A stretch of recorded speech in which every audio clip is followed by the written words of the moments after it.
व्यासपीठावरील सर्व मान्यवर आणि जमलेल्या माझ्या तमाम बांधवांनो, भगिनी आणि मातांनो,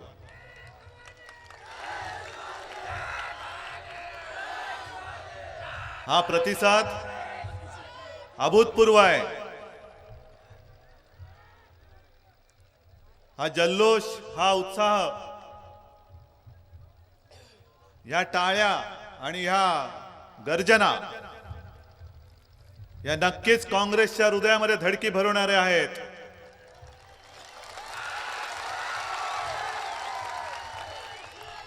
पण मला नुसत्या घोषणा नको आहेत, मला नुसत्या टाळ्या नको आहेत, मला निश्चय पाहिजे. जोपर्यंत या अमरावतीवरती येत्या लोकसभेमध्ये तुमच्या म्हणजे शिवसेना आणि भारतीय जनता पक्षाच्या विजयावरती आपण सर्व मिळून शिक्कामोर्तब करत नाही, तोपर्यंत आपल्यापैकी, आमच्यापैकी कोणी एक सुद्धा माणूस, एक सुद्धा माझी माता, माझी भगिनी ही गाफील राहणार नाही. हा निर्धार आणि निश्चय मला तुमच्याकडून पाहिजे. कारण सभा तर अफाट आहे. काँग्रेस आणि राष्ट्रवादीला भाडं देऊन माणसं आणावी लागतायत आणि इकडे तर मैदान पुरत नाही अशी परिस्थिती आहे.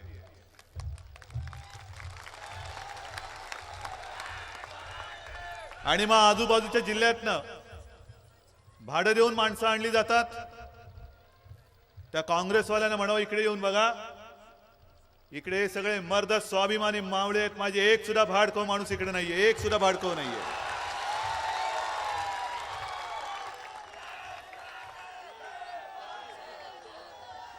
सर्वात आधी मी कोरडे साहेब आपल्याला धन्यवाद देतोय. आपल्या आशीर्वादांची आम्हाला गरज आहे. कारण समोर आहेत दुश्मन अनेक आहेत. आज संपूर्ण महाराष्ट्र होरपळून निघालेला आहे. आजपर्यंत कधी न दिसणारी लोक ही आता तुमच्या समोर मताची भीक मागायला येत आहेत. आज दिवसभर मी रामटेक मतदारसंघात फिरत होतो. 4 सभा माझ्या तिकडे झाल्या. येताना सुद्धा तिवसाला सभा झाली आणि तिथून येईपर्यंत हा एवढा वेळ लागला. मला कल्पना आहे आपण बराच वेळ इकडे बसलेला आहात, माझी वाट पाहत आहात. मला उशीर झालाय, त्याच्याबद्दल मी पहिली आपली क्षमा मागतोय. मी दिलगिरी व्यक्त करतोय. पण आज हातामध्ये माझ्या काही नाहीये, ना सत्ता, ना काही. तरी देखील एवढ्या प्रचंड संख्येने जनता वाट पाहत थांबते आहे. याला मी माझं भाग्य समजतो. आणि मला माहिती आहे की तुम्ही सर्वजण उद्धव ठाकरेला ऐकायला आणि उद्धव ठाकरेला पाहायला आलेले नाहीत, तर उद्धव बाळासाहेब ठाकरे या माणसाला बघायला आलेला आहात. आणि आज अचलपूरमध्ये मी आलेलो आहे. अमरावती, अचलपूर आणि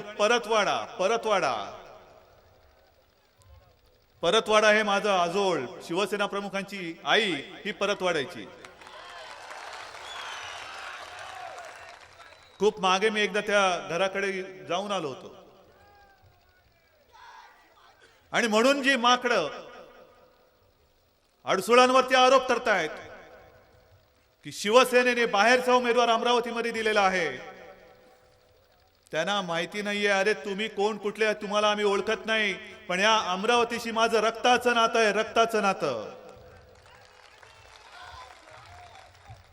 शिवसेना प्रमुखांची आई ज्या परतवाड्यामधली, त्या अमरावतीमध्ये अमरावतीकर विश्वास टाकतील आणि त्या विश्वासाला सार्थ ठरेल असाच उमेदवार आनंदराव अडसूळ म्हणून आम्ही तुम्हाला दिलेला आहे. आधी अनंत गुडेंनी काम केलेलं आहे, आता अडसूळ काम करणार आहेत. आणि आनंदराव अडसूळ बुलढाण्यातनं एकदा नव्हे, दोनदा नव्हे, तब्बल 3 वेळेला खासदार म्हणून निवडून आलेले आहेत.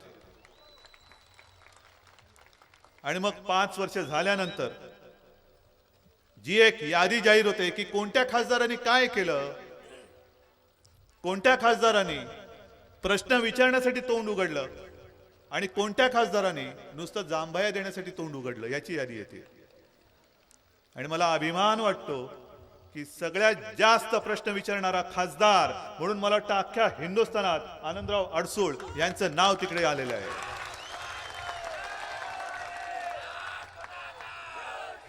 आणि मग काल परवाकडे शरद पवार इकडे अमरावतीत येऊन गेले. त्यांनीच हे पिल्लू सोडलेलं आहे की बाहेरचा माणूस, कारण त्यांना माहितीये मंत्री म्हणून तिकडे बसल्यानंतर त्यांना सगळ्यात बेजार करणारा कोण असेल तर तो आनंदराव अडसूळ आहे. आनंदराव अडसूळ काय, अनंत गीते काय, शिवाजीराव आढळराव पाटील काय, असे अनेक नुसती नावं तुम्हाला मी सांगू शकतो की जे आपले युतीचे म्हणून निवडून गेले आणि निवडून गेल्यानंतर गप्प बसले नाहीत तर तुमच्या जीवन मरणाच्या प्रश्नासाठी तिकडे लोकसभा त्यांनी दणाणून टाकलेली आहे.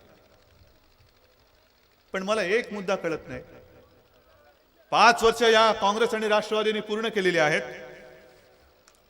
आपलं ठीक आहे, आपण विरोधी पक्षात आहोत, आपण कारभारावरती टीका करूच, तो आपला अधिकारच आहे. आणि जनता म्हणून तुम्ही समोर बसलेला आहात. जर आम्ही खोटं बोलत असू तर निकाल लावायला तुम्ही समर्थ आहात ना, सोक्षमोक्ष करायला तुम्ही समर्थ आहात. पण 5 वर्ष सत्ता भोगल्यानंतर सुद्धा अरे कामं काय केली ते बोला ना, विरोधी पक्षावरती आरोप कसले करतायत. आनंदराव अडसूळ बाहेरचा म्हणून तुमचं धाबं दणाण्याचं काम काय.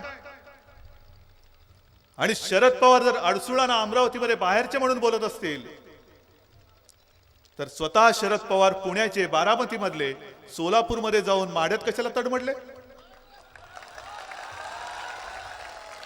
तिकडे शरद पवार बाहेरचा नाही. काय मोठं त्यांनी गणित मांडलंय की रात्री अपरात्री आपला म्हणून कोणतरी धावून येणारा माणूस पाहिजे, दार ठोकल्यानंतर दरवाजा उघडणारा माणूस पाहिजे. अहो पवार साहेब, पहिला आपलं दार कुठलं ते तर दाखवा. कुठल्या दारातनं तुम्ही कुठे जाता आणि खिडकीतनं बाहेर जाता आणि कुठल्या कोणाच्या खिडकीतनं घरात जाता आम्हाला काय माहित. शरद पवारांना भेटायचं म्हटल्यानंतर नेमकं कुठे ठोकायचं तेच कळत नाही. बरं एवढं तरी एवढं, पण तुम्ही ज्या वेळेला काँग्रेस सोडलीत विदेशी व्यक्ती नको म्हणून, ज्या सोनिया गांधींकडे तुम्ही आज चाकरी करता आहात, पाणी भरता आहात, त्या काय बारामतीमध्ये राहतात.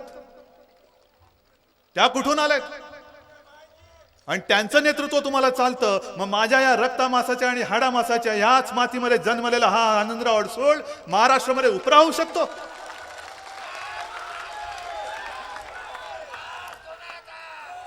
ही सगळी थेर, ही सगळी नाटकं, ही नौटंकी ते ओळखून आहेत की आता तुम्ही भुलणार नाही, फसणार नाही. आता सुद्धा मी येताना अनेक दूर रस्त्याने चालली होती. कुठे चालली होती तुम्हाला माहिती आहे का जावी लागते. पाणी नाही, गुरांना चारा नाही. एक वेळ ह्या शेतकऱ्याला जर का विचारलं की तुला बैल जास्त प्यारा आहे की मंत्री, तर तमाम शेतकरी उठून सांगेल की मंत्र्यापेक्षा मला बैल प्यारा आहे. असा कोणताही सण नाही की त्या सणाला मंत्र्याची पूजा केली जाते. पण पोळा हा सण असा आहे की त्यावेळेला माझ्या बैलाची पूजा केली जाते. गोधन म्हणून बैलाची पूजा करतो आणि गोमाता म्हणून गायीची आम्ही पूजा करतो.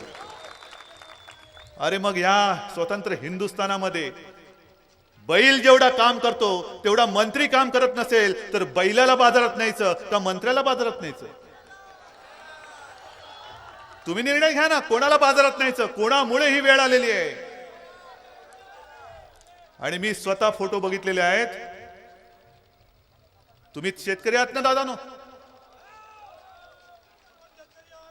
नक्की ना. 7-12 कळतो का तुम्हाला. नाही, कारण मला नाही कळत असं शरद पवार म्हणतात. शरद पवार म्हणतात की या उद्धव ठाकरेला 7-12 कळत नाही. नाही कळत, हे खरं आहे. मी खोटं बोलायला काय पवार नाही. आपली जी घोषणा आहे की 7-12 को आम्ही कोरा करू, मग त्याच्यावरती पवार साहेब म्हणतायत की 7-12 कोरा करून तिकडे काय उद्धव ठाकरेचं नाव लिहायचं काय. काय मोठा प्रश्न आहे.